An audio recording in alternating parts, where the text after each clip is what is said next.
Welcome to Haunt Weekly.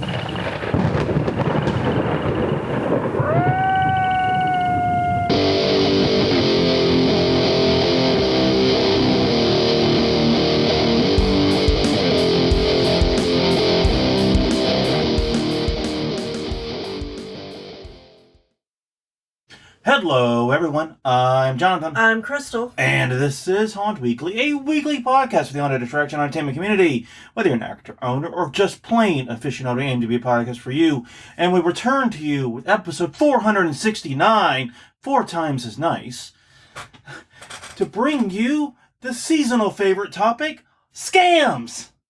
Yay. I don't really Christmas well, do I? No. You know, considering we're recording this and I'm going to be publishing this on Christmas Eve, I should probably be a little more festive somehow. Yeah. Oh, well, I made my decision. We're sticking to it. But if you do want to see festive stuff, we actually have a lot of great holiday episodes, and we're having some more coming up, actually. Our holiday episodes may be a little bit late this year, you know, like a lot of things. So please check us out at all the places we exist, including HauntWeekly.com, Haunt Weekly on Facebook, Haunt Weekly on X/Twitter, and YouTube.com/HauntWeekly is our YouTube channel. I highly recommend last year's recorded interview we did with George Patience about the I Hate Xmas song. It is one for the record books. It's the interview that I never thought would happen. And Lord of mercy, we had him on for an hour, and it was great. I cannot recommend that enough. But yes, on that note, indeed, if you haven't figured out, it is the holiday season. Happy holidays, everyone. I'm sorry we've been wonky. In our defense, we spent last week with our new grandbaby. Yes. And traveling. And I gotta say, baby is cute. Mm-hmm. Doesn't do a hell of a lot right now. Yeah. Only 2 months old. He's very well behaved, baby.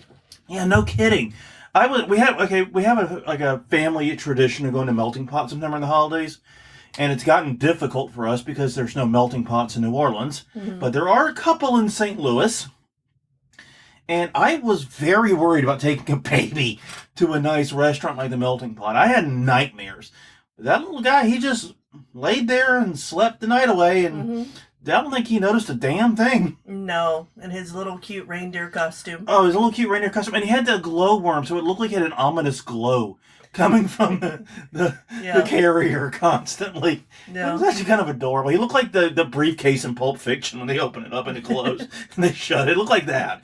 So, man, yes, I am equating my grandbaby with Pulp Fiction. Yeah, that sounds about right. That sounds like me. So, yeah, just be wary the next episode, and maybe the one after that may be wonky too. Holidays are among us. Things are going on. Sobriety may be more limited. But, yeah, basically, just bear with us. We will try to get back on track and find a day that we can stick to in the new year. But yeah, so I think that's that. Mm-hmm.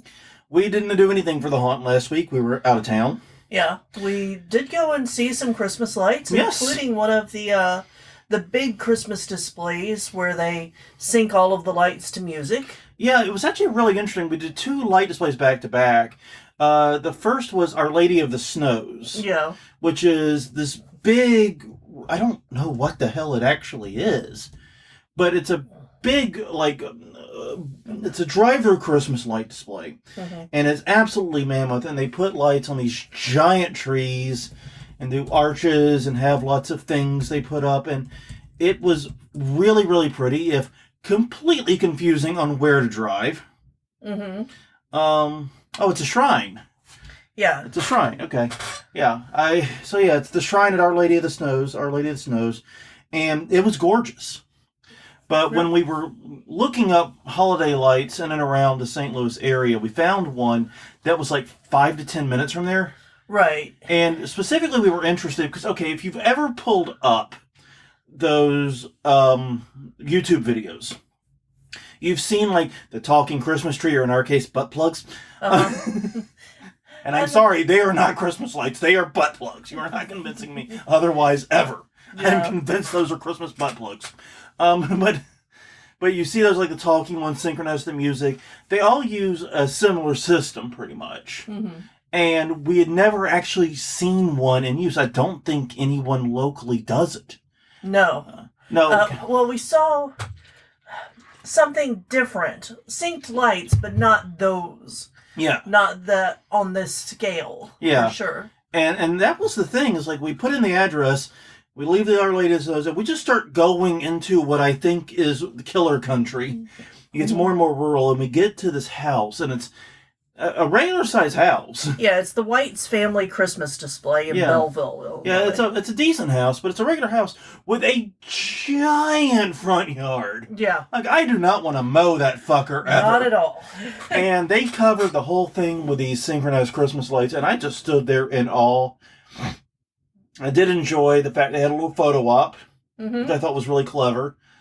Might have to co-op that. Yeah. That was a good idea for a photo op, because they basically had little little butterfly wing lights or fairy wing lights, and you could like pose in front of them, like make it look like you have light up fairy wings. Yeah, it was too cold and too much trouble to get the baby out. Yeah, the baby had been so fucking good. Yeah. This whole time we weren't gonna do that. I would love to share that photo with you, but no, I agreed with Dad and Mom on that one.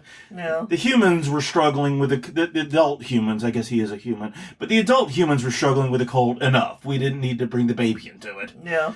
So that was fun. But yeah, it was the first time seeing that kind of a display, and it was genuinely very impressive. Yeah, especially because you've done research into the Halloween ones and how you have to code everything.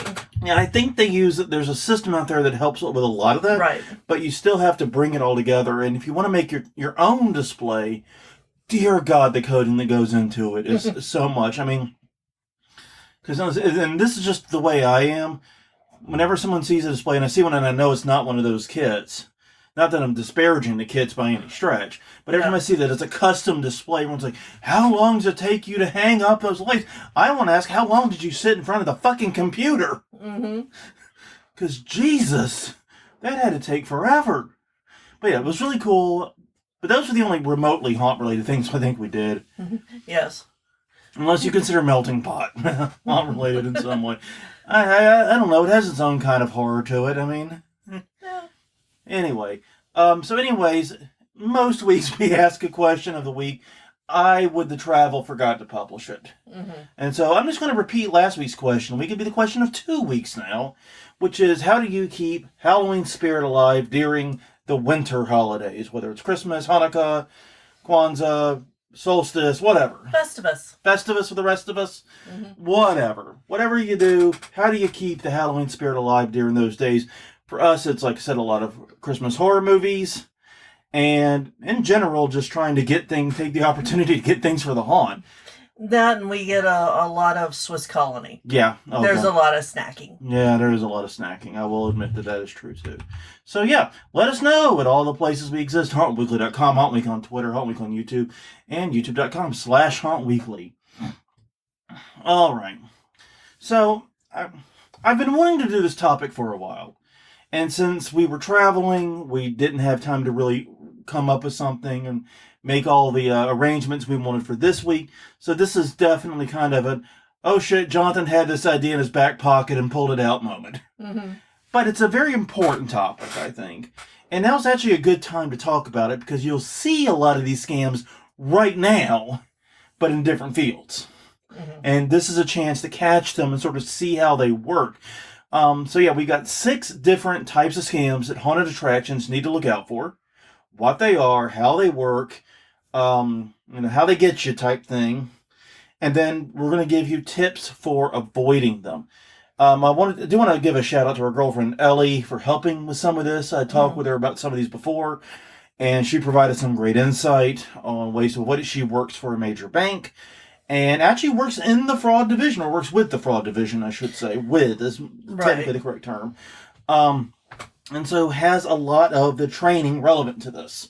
So, but anyways, I do want to make it clear one thing we are not talking about is haunts that suck / false advertising in haunts. Look, I agree that these can reach a depth of outright scam. Yeah.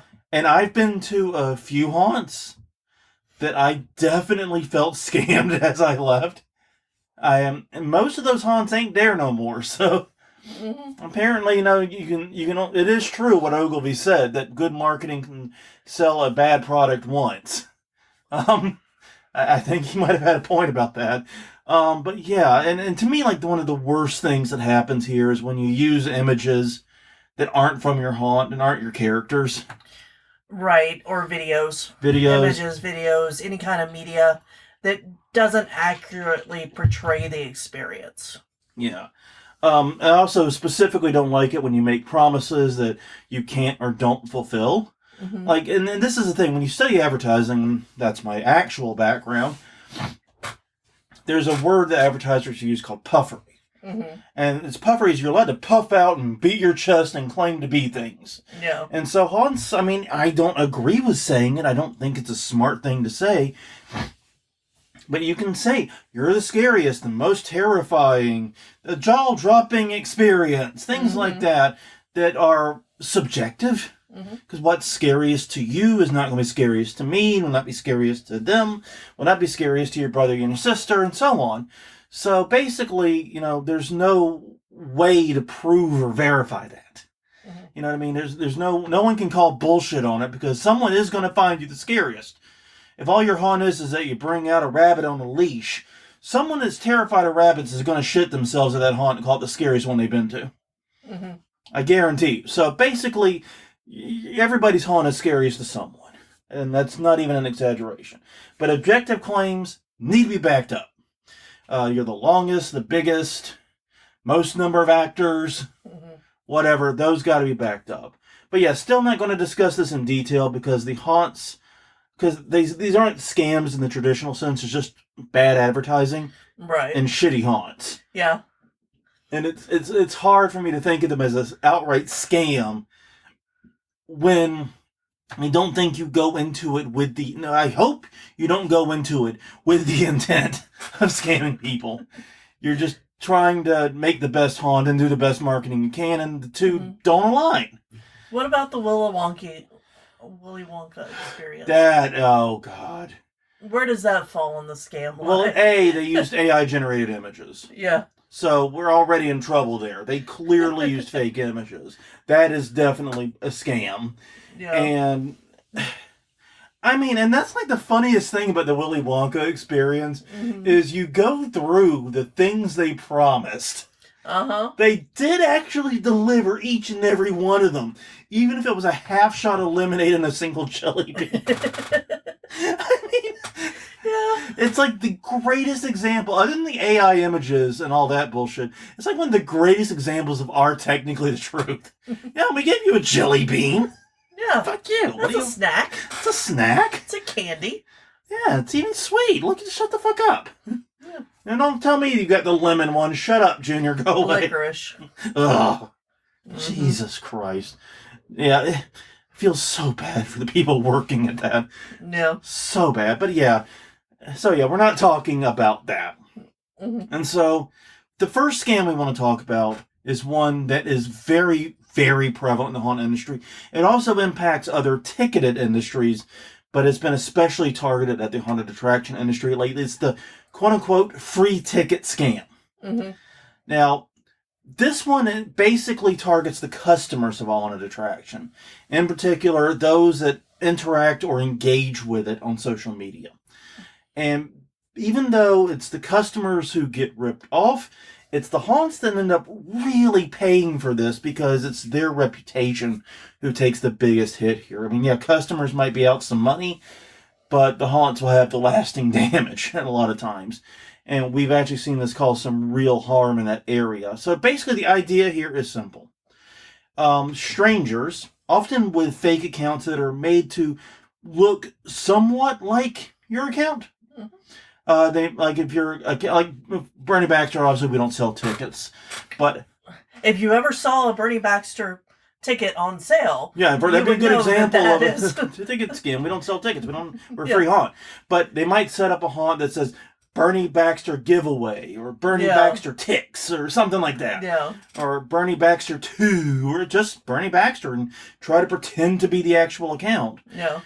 So you'll see they will create fake accounts that look like your official one, and they'll approach customers.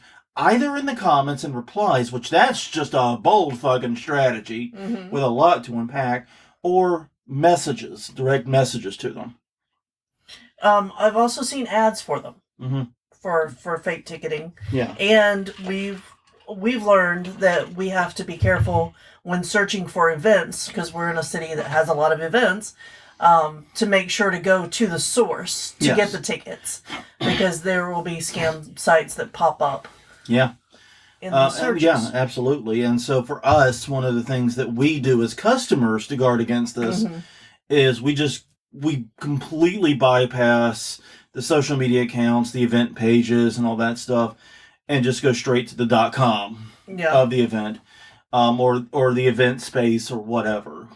Because a lot of the events we're going to are at bars or like dedicated event spaces where you're going to need the actual event space. They'll be the ones selling tickets. Yeah, I think the worst recent one was the Sanger. Oh, yeah. Because we were going to Clue as it was touring, and I went to the Sanger's webpage, and Ellie had Googled for the tickets, and she wound up on a site that wasn't the Sanger's.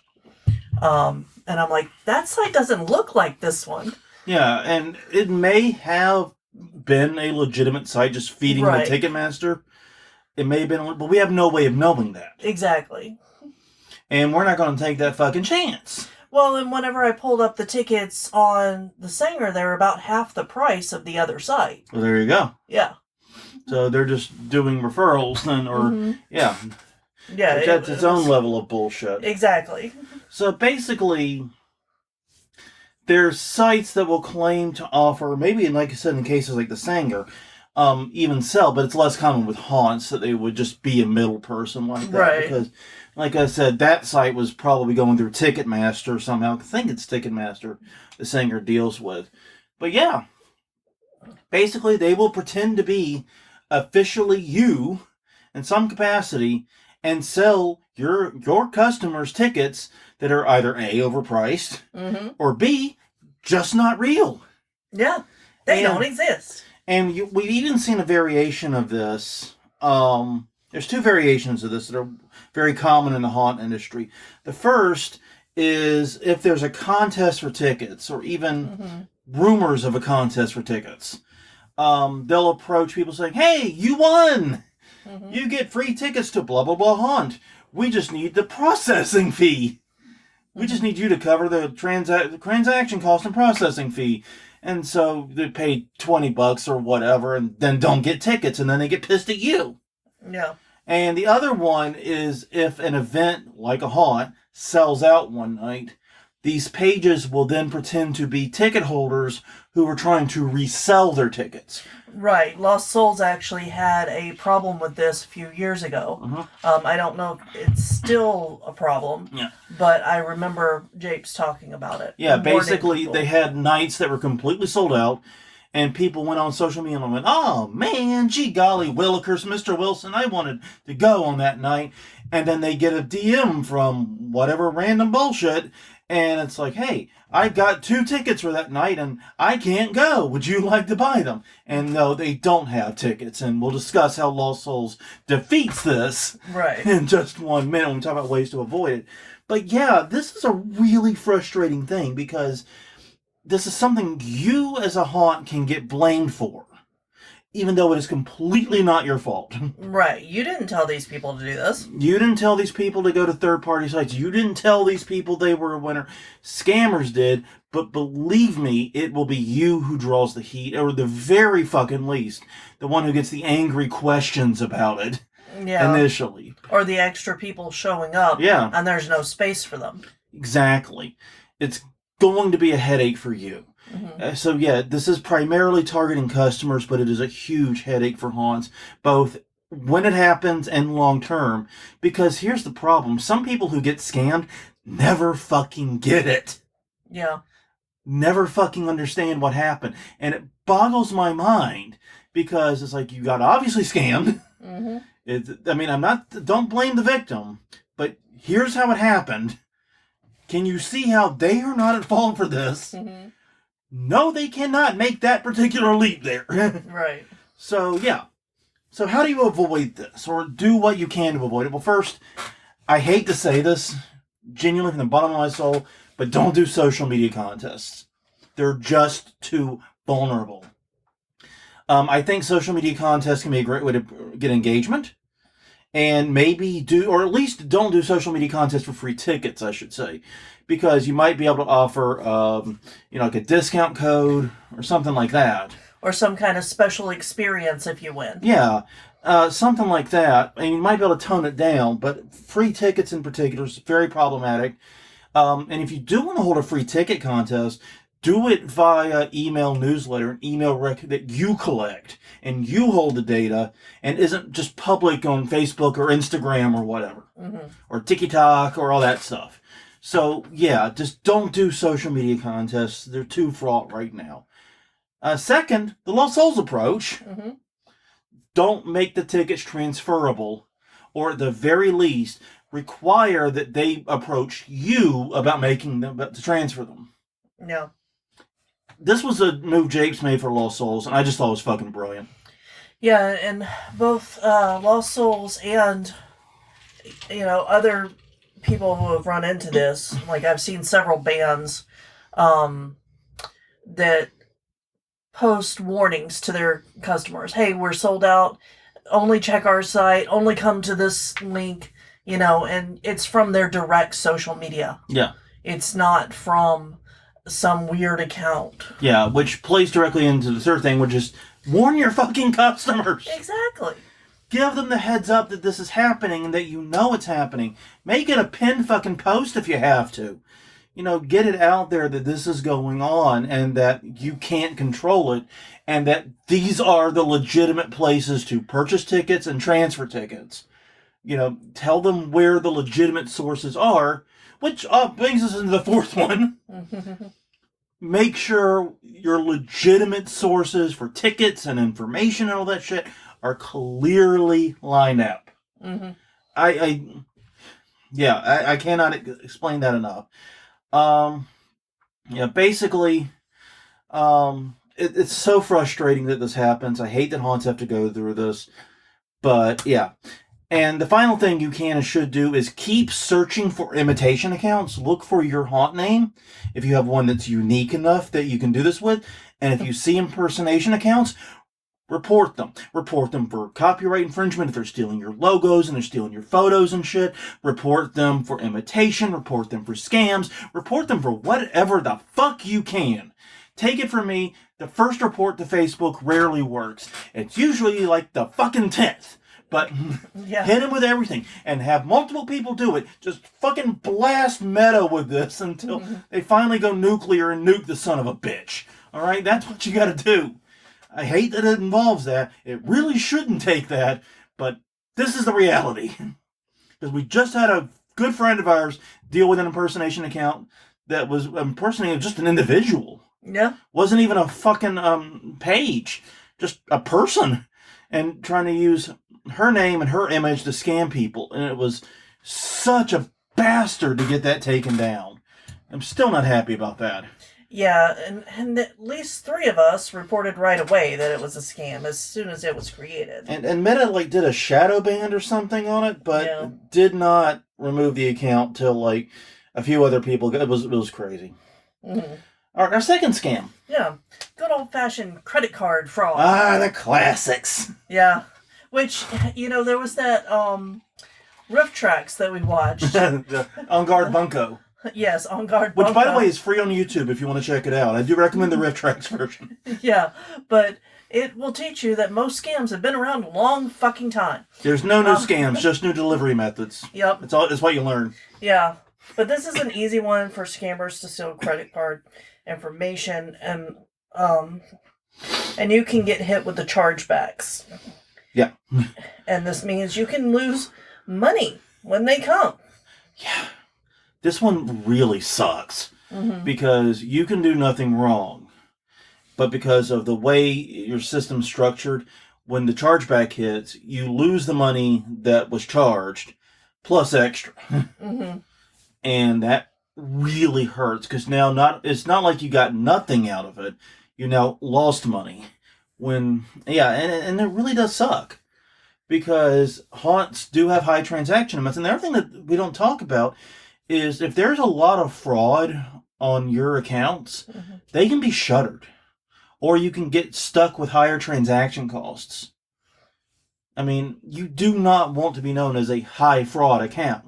No, that sounds like a bad thing. That is a very bad thing. And you, like I said, you either get hit with higher rates or possibly be shut down. It depends on, your particular provider. And so, like I said, we'll just skim through this one because I think everyone's pretty familiar. Yeah, and I would also make sure that whatever provider you are using has the appropriate security in place. Yeah, the how to avoid. The first thing is to check your provider, make sure they have good fraud prevention. Good fraud prevention will usually catch these before the transaction goes through. Mercifully, apparently, whoever took my previous debit card, like 2 debit cards ago now, I got hit probably in one of the online hacks, and they just love Lucky Pizza in Detroit. I don't know what the fuck that's about, but but they went there twice on my dime. No. I don't know what that was fucking about. But yeah, first and foremost, just check your processor's policies and make sure they have good fraud prevention. But however, on your end, make sure you have the latest equipment. Now, card not present transactions, aka online transactions, only so much you can do. Make sure your processors have good fraud protection and are using whatever the latest for that is. But be wary that credit card fraud can happen at the physical ticket booth. And you need to make sure you are doing your part. And part of that is using the latest equipment, specifically either chip and pin or NFC. The old stripey boy. Yeah. That's still around, but it should be fucking dead. By the way, I want to go back to Europe now that we got chip and pin cards finally.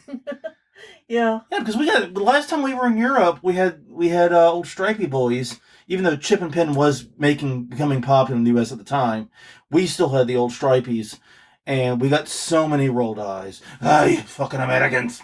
Yeah. I'd like to go back to somewhere in Europe and go, ha ha, chip and pin. Even though we've had it for several years. Yeah, I know. But yeah, the point is make sure you have the latest equipment and that you're using it. Because if you have access to the equipment and you still use the outdated security methods, you can be held liable for fraud. So yeah, basically make sure that your in-person and your online ticketing systems are using the best security process, and ensure that your ticketing system will cancel any fraudulently bought tickets. If a ticket is bought fraudulently, that ticket should be ixnayed and not scanned at the door. No. That's simple. All right, scam 3. This one's a popular one with businesses, or an unpopular one, obviously, but a common one, unfortunately. The negative review hostage scam. Man, haunts... when I wrote this, I said haunts can live and die by reviews, but that's obviously not true. And for reasons we'll get into for a minute. But basically, everybody knows that businesses care very deeply about reviews, and about their reviews in particular. So what will happen is some people will deliberately leave false negative reviews and then email the business and say, hey, pay me $50 and this goes away. Yeah. Pay me $500 and I'll take this review off. And hey, don't do it. No. Fucking hell, man, don't do it. I know how desperate you are, but Jesus fucking Christ. And I get that this is a tough scam because the $50, $500, $1,000, whatever it is, you could easily lose more than that with a lower review score than the haunt up the road. I get that. But yeah, it sucks. And it really does suck, and it's, once again, very little that a haunt can do to prevent it. But there's a fair amount that haunts can do to fight back against it. So, avoiding this one, like I said, not a lot you can do to avoid it. But the first thing I would do is encourage positive reviews. Use QR codes on location. I actually saw one of the places we brunch at, Who Dat, has added QR codes on all the menus and as you're leaving by the door. saying, hey, leave a Google review, leave a Facebook review, leave a whatever, Yelp. Is Yelp still a thing? I have no idea. I think it still exists. I don't know how many people still use it. I don't think many people still use it. I tend to go by Google reviews. Yeah, the only time I use it is if we're traveling and I'm having trouble connecting for some reason. For some reason, Yelp, that's right, the Yelp app specifically will connect. But yeah, I don't use it much. But basically, do what you can to drown out any negative reviews with positive reviews. Even put the QR codes on tickets, on the ticket stubs that they keep. Things like that. Or in the email. Yeah, the follow-up email you send. You are sending follow-up emails when you capture emails, right? Yeah. Right? Did you come by this year? Thank you. Or after the ticket is scanned, thank you for coming by, blah, blah, blah, haunt. Yeah. Please let us know how your experience was. And if you have time, post a review on Google, Facebook, and wherever else, right? Apple Maps, whatever. Post the review. So yeah, if you're collecting emails and you know when that email's tickets were scanned and you're not sending a goddamn follow-up email, what the fuck are you doing? What are you doing with the info? Yeah. You have all the dots. Connect them. And if you don't have all that information, find a way to fucking get it. I don't know, man. But yeah. So yeah. If someone tries to do this to you, immediately report the review. Google in particular does not tolerate this shit. And if you can provide proof that they're trying to do a negative review scan, that negative review is gone. I can say that with pretty high affinity. I've seen that multiple times. Screenshot or save the emails, report the accounts, report the reviews, and report clearly fake negative reviews. Now, if you get in the habit of reporting negative reviews that are authentic, you're going to screw yourself. Yeah. So only report the obviously fake ones. And the other thing to do, and I think this is a lost art on a lot of haunts, is learn how to respond to negative reviews online. Because we've seen some haunts do some very bad. Yeah, we've talked about it a little bit before where they got a negative review and they basically got all of their crew just to bash this person online for their review. In the official fucking account. Yeah. Even threatened violence against them.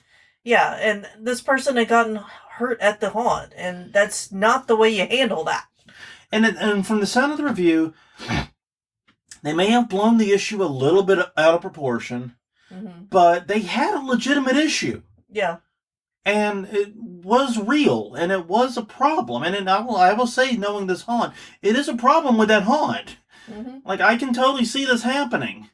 And so, yeah, negative review is totally justified, and that response just made it worse. It made it so that we never went back to it. They're not there no more. Yeah. But, and once again, but yeah, we can't go back or justify a haunt that does that.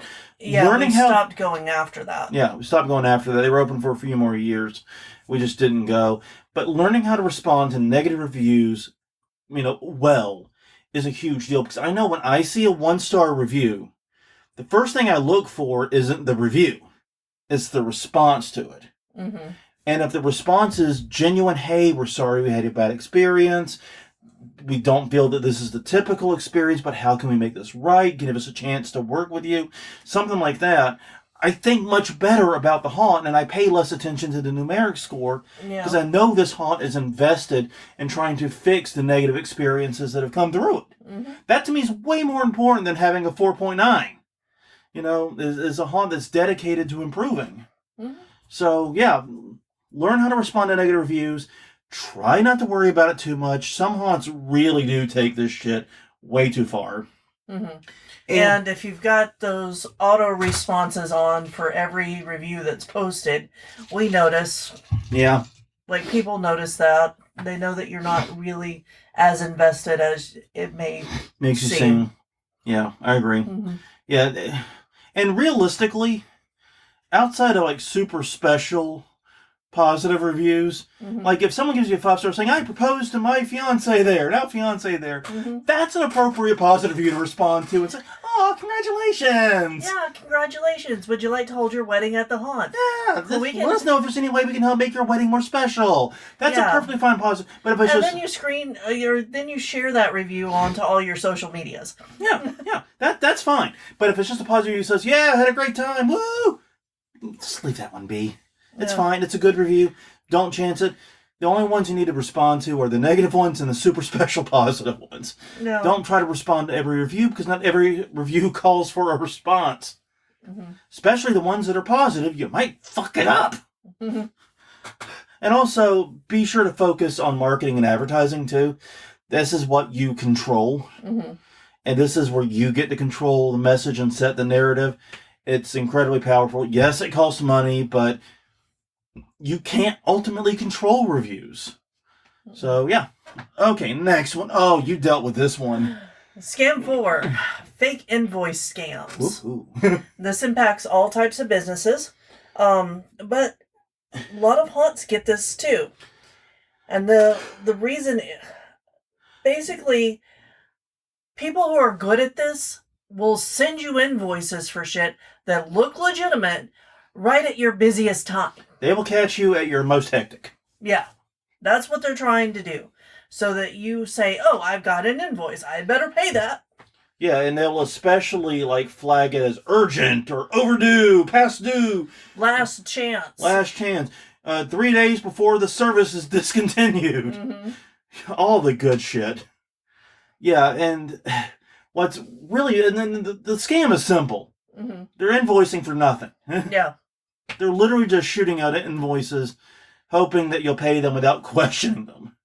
Yeah. And like I said, the ones who are good at it will try to catch you at your busiest. Mm-hmm. Now, for a lot of businesses, that's basically now. The holiday season through the new year is a very busy time for a lot of business, especially retail. And so they know that you're probably running around like a chicken with its head cut off. Yeah. Well, and also, people are buying a lot of things for their haunts next year. Yeah. From vendors all over the internet. Yeah. So, yeah, but they're going to try to catch you whenever you're most discombobulated. Because here's the thing to learn about scams. They are never failures of intellect. It's not that stupid people fall for scams or whatever. It's a failure of emotion. It's a failure of... the spirit. Mm-hmm. Basically, you got caught up and you got frantic and you didn't check something. Or someone put you in a panic and made you do something without thinking. That's how scams work. They don't try to prey on your stupidity. They prey on your very natural emotions. And one of those emotions might be having a critical service cut off during the middle of haunt season. Or a really cool item that you thought you bought. Mm-hmm. You don't remember buying it, but obviously you did because you've got an invoice with a picture of a really cool item. Yeah, and you need it, so... Yeah. Obviously I meant to buy this. Yeah. I am terrible at buying things inappropriately. So I would not be surprised at all if somebody sent me an invoice and I just didn't remember buying it. Yeah. Luckily for us, most of the things we drunkenly buy, we buy at the moment, get purchase online, Amazon type, where we don't get an invoice. You just get a receipt. Yeah. But your point remains. Mm-hmm. So, yeah, this is absolutely a common scam for all businesses. And I do think haunts, which are businesses with very small staffs and a very, very busy season, are especially susceptible to. And to be clear, these are typically sent to public email addresses or invoice or accounting. Information. Info at, whatever, yeah. Yeah. And so, yeah, basically first tip to avoid it, and this is a bit techie, is make sure not to have a catch-all address. If you have your own domain, don't have a catch-all address. Mm-hmm. Because basically what a catch-all address means is you set up the addresses that you have, and then anything else gets forwarded to this address. And so if I email XYXYXY at your domain, it'll get forwarded there. That sounds like a good idea, but it means that every possible email address at your domain is valid. Yeah. And you don't actually want that. You only want the real email address to be valid. That's step 1. Step 2 is make sure that the person that's paying the invoices knows what it's owed or at least how to verify it quickly. And do not have your accounting address public. Mm-hmm. This is, I think, a big one. A lot of haunts, once again, very small businesses oftentimes use one email address for everything. I'm actually guilty of this. But then again, I don't deal with a lot of invoices. But, so basically you have one address for everything. Well, now every scammer, spammer, whatever, knows where to contact you. And they can roll the dice and try their luck with this stuff. And finally, make sure you're using good spam filtering. I mean, most of these do get caught up in spam filters because usually they're not just emailing you. Mm-hmm. They're emailing everybody because it's a numbers game.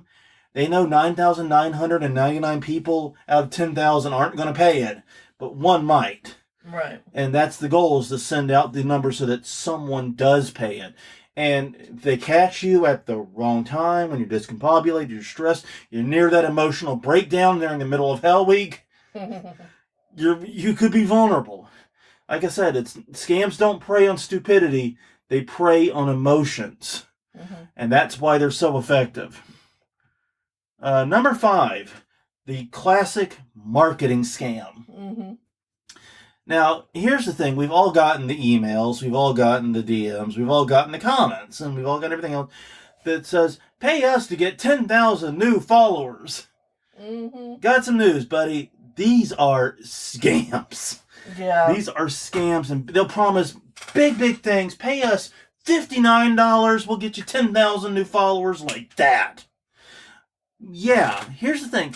Even if they can technically do it, they're going to be all bots or hacked accounts. Yeah, they're not going to be useful potential customers. No. They're going to be worthless. They're not going to be haunted house fans. They're not going to be in your area. They're not going to be real people. They might be bots. They might be old hacked accounts. Whatever. They're not useful people. And here's the thing. Having fake followers on your account has 2 potential negative consequences right off the bat. First is, you can get flagged as a spammer. You can get flagged because this is a violation of the terms of service of every social media platform. Yeah. So you can get flagged as a spammer. You can be the one seen as the scammer in this case. Yeah, we've actually worked with some people who have had this happen to them. They lost their Facebook account over it. Yeah. And one of them lost their YouTube account. Mm-hmm.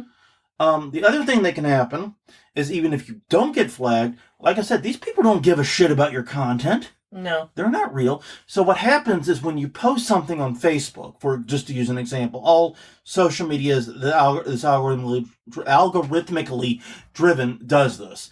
You post something to your 10,000 followers, will say, Facebook says, okay, we're going to show 50 people this. Mm-hmm. And see how they react. And if they react well, they'll show it to 500 people. And if those react well, they'll show it to 5,000. And if that's doing well, they'll show it to everybody. And they'll even put it in other people's feeds that maybe aren't directly following you. Well, the problem is, those 10,000 followers you bought are all fake bullshit. So they get that initial 50 people, crickets chirp, Facebook goes, well, fuck this, and buries it. Mm-hmm. So those 10,000 followers you bought mean nothing. They are actually an albatross around your neck and trying to get business. So, yeah, don't do it. I mean, how to avoid is pretty goddamn simple. You stick to reputable marketing companies. You go, and if you're going to advertise yourself, go through the marketing systems that the social platforms provide, whatever they are. Mm-hmm. Wherever you're trying to advertise at, go through those. Don't try to buy followers, please, for the love of God. And just remember the old adage, if it seems too good to be true, it almost certainly is. And our final scam this week. Yeah. It's just, if you have a business page, this is mainly a Facebook thing, but I'm sure that it happens on other social media. It happens too. on Instagram, and I've heard of it happening on Twitter/X. Not on Blue Sky yet.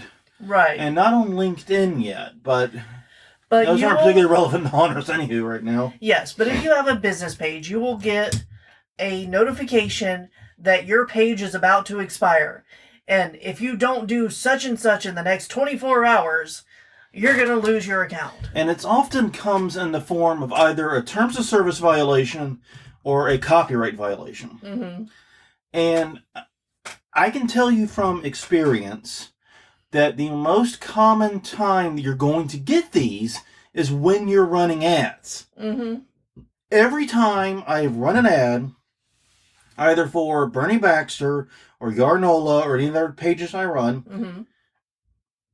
the minute I turn that ad on, boom, these messages start showing up in that page's inbox.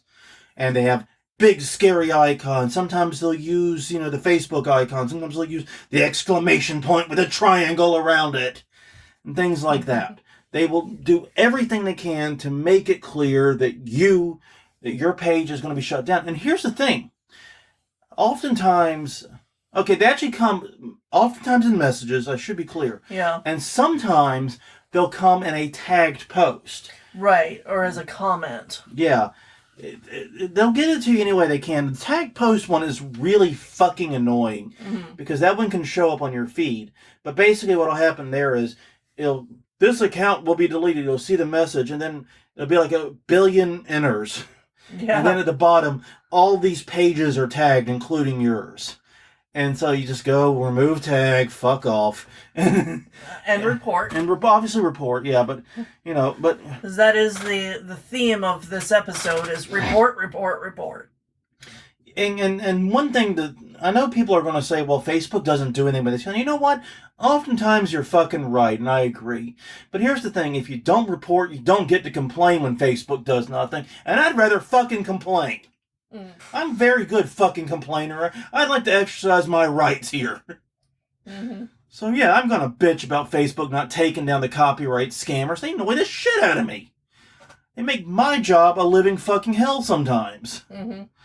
But yeah, basically these pages, what they'll do is they'll set up these temporary pages called Facebook Enforcement or Facebook Copyright Enforcement or Facebook TOS, whatever, and just spam out to anyone, usually people running ads. And the reason they want people who are running ads, by the way, is because they know there's a credit card attached to the account. The goal is to get your login credentials. Mm-hmm. They're going to take you to a page. It's not Facebook, but it sure as fuck looks like Facebook. And they're going to get you to sign in. And what's going to happen, basically, is they're going to gain access to your credit card information. And probably it's going to go from there. Either that or they're going to use your Facebook page to start spamming and doing their own ads and so forth. It's a big fucking mess. You don't want to deal with it. So, tips to avoid this one. Understand that that's not how Facebook or anyone else does terms of service. Yeah, your account's not in jeopardy when you see that. Mm-mm. B, if you do see it, take a deep breath before taking any action. Mm-hmm. Be sure to really evaluate what's going on here. Look deeply at how it arrived.